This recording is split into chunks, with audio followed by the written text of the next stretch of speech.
Pemerintah Kabupaten Mimika melalui Badan Perencanaan Pembangunan Daerah menggelar monitoring realisasi fisik dan keuangan program kegiatan dan subkegiatan pada Rapat Meja 2 tahun 2025. Kegiatan diikuti oleh pimpinan organisasi perangkat daerah dan para kepala distrik di lingkup pemerintahan Mimika, Kamis 11 September 2025. PJ Sekda Mimika Abraham Katiau menyatakan kegiatan monitoring ini merupakan bentuk evaluasi tingkat keberhasilan pengelolaan kegiatan melalui kajian terhadap manajemen dan output pelaksanaannya serta permasalahan yang dihadapi. Ia menekankan jika ditemukan kendala atau permasalahan harus segera disampaikan. Hal ini agar dapat dicarikan solusinya secara komprehensif dan berkelanjutan, sehingga program, kegiatan, dan subkegiatan berjalan dengan baik, efektif, serta memberi manfaat untuk kesejahteraan masyarakat. Kegiatan sepanjang tahun 2025 ini. Dengan adanya monitoring meja, kami berharap agar setiap OPD lebih meningkatkan kinerjanya dan OPD mengambil langkah untuk meningkatkan progres fisik dan keuangan. Jika memang ada kendala atau permasalahan, segera disampaikan dalam forum ini, agar kita dapat mencarikan solusinya secara komprehensif dan berkelanjutan, sehingga program kegiatan, subkegiatan ini berjalan dengan baik, efektif, serta memberikan manfaat besar untuk kesejahteraan masyarakat. Tindak lanjut dari pelaksanaan kegiatan monitoring adalah melakukan evaluasi yang bertujuan untuk melihat tingkat keberhasilan pengelolaan kegiatan melalui kajian terhadap manajemen dan output. Sementara itu, Kepala Bapeda Mimika Yohana Paliling menjelaskan bahwa monitoring meja ini akan dilakukan 3 kali dalam setahun. Setelah rapat meja ini, agenda akan dilanjutkan dengan monitoring dan evaluasi ketiga yang direncanakan berlangsung pada November mendatang.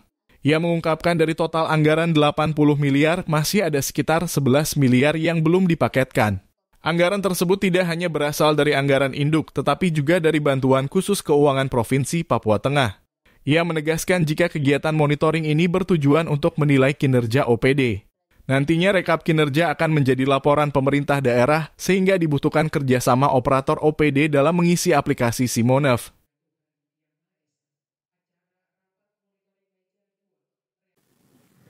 Lama-lama paling banyak ya distrik itu mungkin saja karena area ya. Sinyal jadi bisa selalu dead. Cuma harapan kami, saya rasa sekarang tidak ada distrik yang tidak dapat sinyal, semua ada. Mungkin tidak setiap saat, tetapi kan mereka harus berupaya dari kota diupdate lagi atau mencari area-area di lokasi mereka untuk dan kami berharap kalau dengan setelah selesai Monef ini kan mereka kalau ada kendala-kendala di Simonef ini kita dampingi di setiap OPD sambil menginput. Jadi kita berharap bahwa hari ini mungkin bisa naik karena mereka ada di sini. Dan kalau ada kendala mungkin sinyal atau apakah ada yang bisa mengerti ya kita bantu. Targetnya berapa persen? Target kita sebenarnya sudah 60% lah. Tapi memang tadi kita lihat ada OPD teknis misalnya PU dan perhubungan itu kan fisiknya besar-besar. Nah sekarang mereka dalam proses tender, ada juga yang cair kan baru uang muka 30%. Sementara aktivitas di sana kan kegiatan anggaran fisiknya kan besar-besar. Ada yang 2 miliar ke atas. Jadi kalau mereka sudah berjalan, itu pasti mendongkrak semua karena mungkin 70 sekian persen anggaran ada di fisik ya. Jadi itu yang agak memperlambat. Jadi sebagian besar yang berjalan ini gaji, barang dan jasa. Nah itu yang serapan itu dengan PLPL penunjukan langsung yang tidak melalui tender. Tadi bilang realisasi anggaran berapa tadi? Nanti kulihat lagi ya. Ada di dalam. Salah bicara. Jadi realisasi anggaran di Simonef kadang berbeda dengan di keuangan, karena sebenarnya ini tupoksi keuangan. Nah, yang paling sesuai itu itu di keuangan. Karena kalaupun sudah ada realisasi keuangan, kalau operator tidak menginput di sistem kami, berarti tidak terupdate.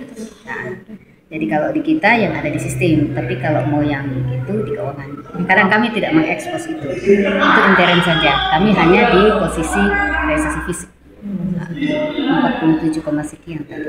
Fisik ya, 47, sekian. Ya, nanti saya pastikan tidak. Kalau ini dana dak yang tidak ini.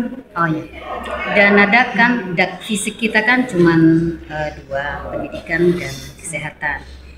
Tadi kalau non fisik, pendidikan, kesehatan dan pemberdayaan perempuan. Nah, ada dana dak yang tidak terrealisasi di bidang kesehatan karena perubahan lokasi. Jadi ada kegiatan yang awalnya kita usulkan sesuai dengan LOKPRI, lokasi prioritas yang diusul yang datang dari pusat, kita menyesuaikan ke tempat itu. Ternyata karena lain dan satu hal kita tidak bisa di sana. Nah, kita bersuratlah untuk memindahkan ke lokasi yang lain, tetapi dari sana tidak ada persetujuan. Mungkin seperti itu, jadi ya gagal salur. Berarti dua-duanya gagal salur, dua pihak. Satu, oh tidak, dinkes saja. Dinas pendidikan jalan. Tapi mudah-mudahan masih sementara dikomunikasikan. Saya berharap tidak gagal. Kalau salur Mudah-mudahan mereka masih. punya dak itu berapa untuk dinas pendidikan, dinas kesehatan? Mungkin katanya sekitar 20 kah? Pastinya nanti kita lihat, tapi sekitar itu. Mudah-mudahan masih bisa diperjuangkan. Cuma kita agak pesimis dengan waktunya. Soalnya itu kan harus tender. Kalau Pendidikan berapa? Jalan. Berapa miliar? Jalan. Saya lupa. Ibu mungkin ada atensi untuk ke depan untuk apa khusus untuk dinas pendidikan terkait dak supaya Kalau pendidikan jalan. ya, Pendidikan. kesehatan. mungkin kesehatan. Maksudnya ya kita mengikuti LOKPRI yang kita usulkan. Direncanakan kan kita sendiri yang merencanakan. Jadi maksudnya kita jangan berubah karena memang dari pusat kadang agak ketat. Jadi kita tidak bisa dalam perjalanan lalu kita berubah karena itu sudah dibahas jauh. Lalu kalaupun kita berubah mungkin harus lebih cepat kita informasikan karena kan mereka buka tutup. Kalau sistem sudah tutup ya kita tidak bisa masuk. Meskipun kita komunikasi misalnya lisan tidak bisa, tetap harus masuk sistem. Tim Liputan Papua MCTV.